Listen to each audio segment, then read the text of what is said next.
I would not use this bathroom.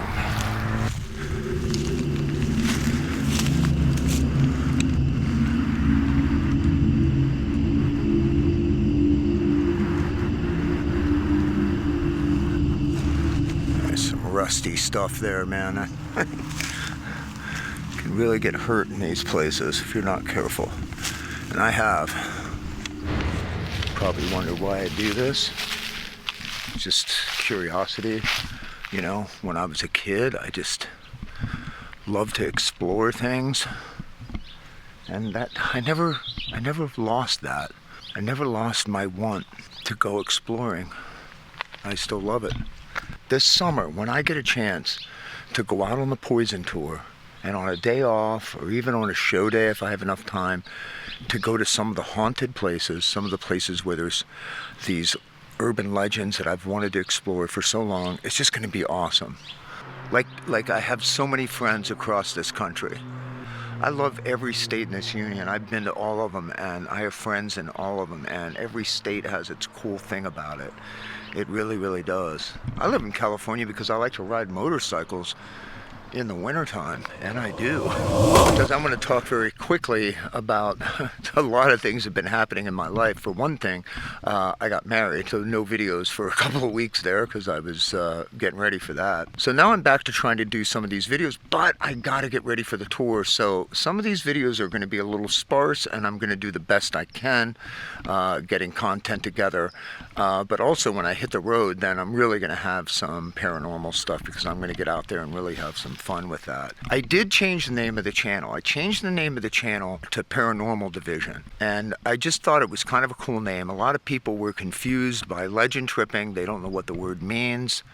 They think I'm calling myself a legend. And legend tripping really is, if you don't already know, is unearthing urban legends in a way, like going to where an urban legend supposedly happened and exploring it, basically exposing yourself to that urban legend. But a lot of people don't know what that is, and I love urban legends.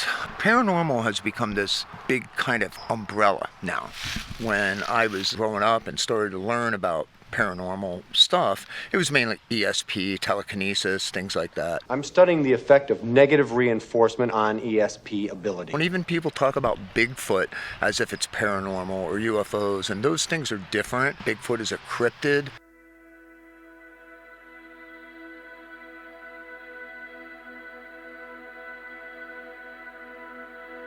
UFOs are a different kind of phenomenon entirely, but I'm going to cover all that in my videos. I'm not going to stop doing urban legends. It's still the thing I love to do. So if you love that kind of stuff, please make sure to subscribe and hit the bell. And every time I upload a new video, you'll get notified and you can come and see the new video that I did. There's a table turned over. It's a steel table. You know, in my video, Table 29, I could have made it easier on myself probably and taken like an Olympus OMD EM1 Mark III or a Fuji X-T4. Those were some videos that I used those smaller cameras on, and they look great. Again, I'm just always in pursuit of this like next level image. And still, you know, I'm not using a gimbal right now, so it's handheld, right? So it's probably a little bit of jitter and a little bit of shake, but I think that's kind of a natural thing in a way. There is some stabilization in this lens and in this camera electronically, but it's nothing like a gimbal. And I probably will take a gimbal out on the road. Sometimes I use them, sometimes I don't. It's a lot of gear to drag around. Like I said, you got to keep it simple when you're on a motorcycle. So on a motorcycle, it's a different deal. When I'm in my truck, I can take a bag like this.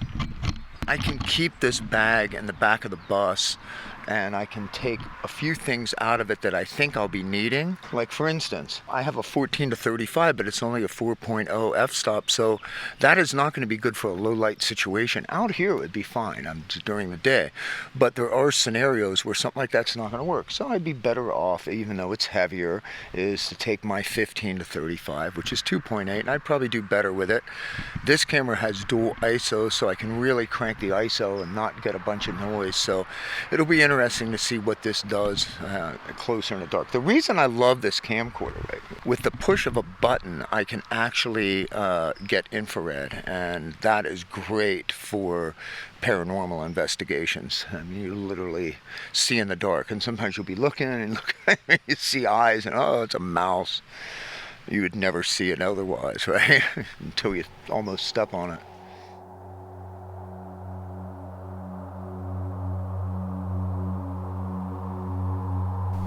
So yesterday I talked about using a camcorder rather than a mirrorless. But you know, there's just more flexibility with a mirrorless.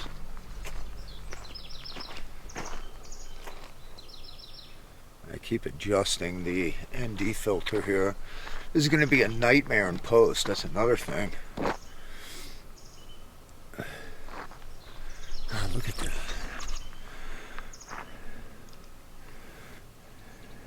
Sometimes things can be a nightmare in post because, especially when you're walking around outside, because the conditions change a lot.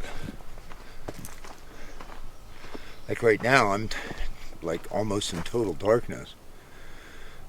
So, there, I just brought up this ND filter. Now you can see me. When I get up here, it's going to get really bright. Now, when I say I'm a one-man band, I mean I'm a one-man band. I shoot, I write, I edit, I do everything.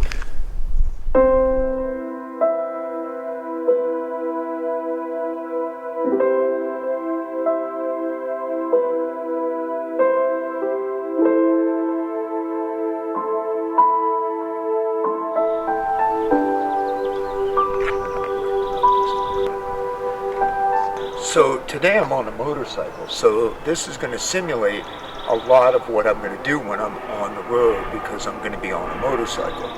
Every time I talk there's a plane, so let's wait.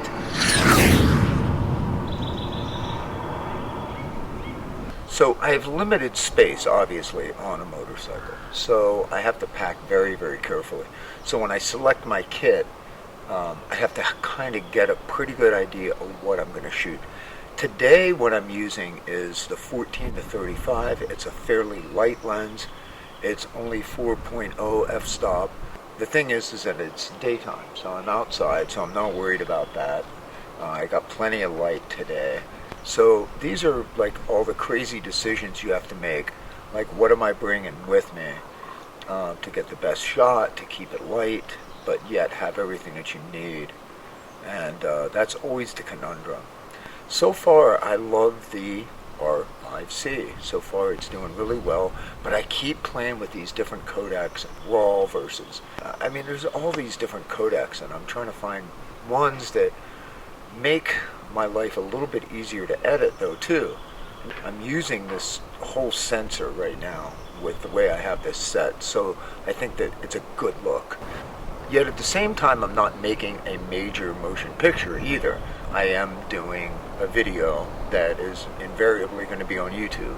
But I like it to look cinematic. And what does cinematic mean?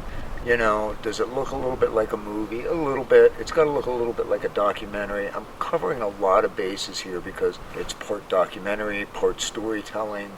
It's a kind of a mishmash of different concepts that I try to bring into my videos. Let's go down the hill a little bit, because there's some amazing views down this way. You can see all of the city. Let's go.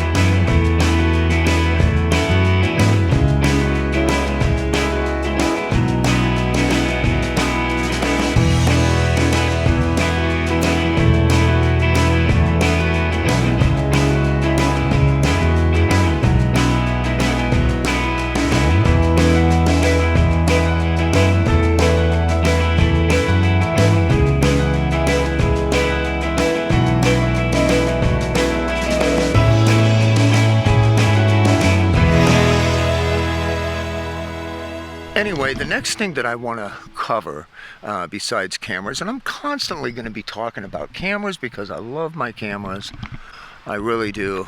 But we'll talk about all that more. What the next subject I want to talk about are backpacks, because there's certain types of bags that are great for hiking and some for not. And I'm going to talk about those bags in the next video. But for right now, I'm just going to pack up and probably head on out. Take care of each other and keep rock alive.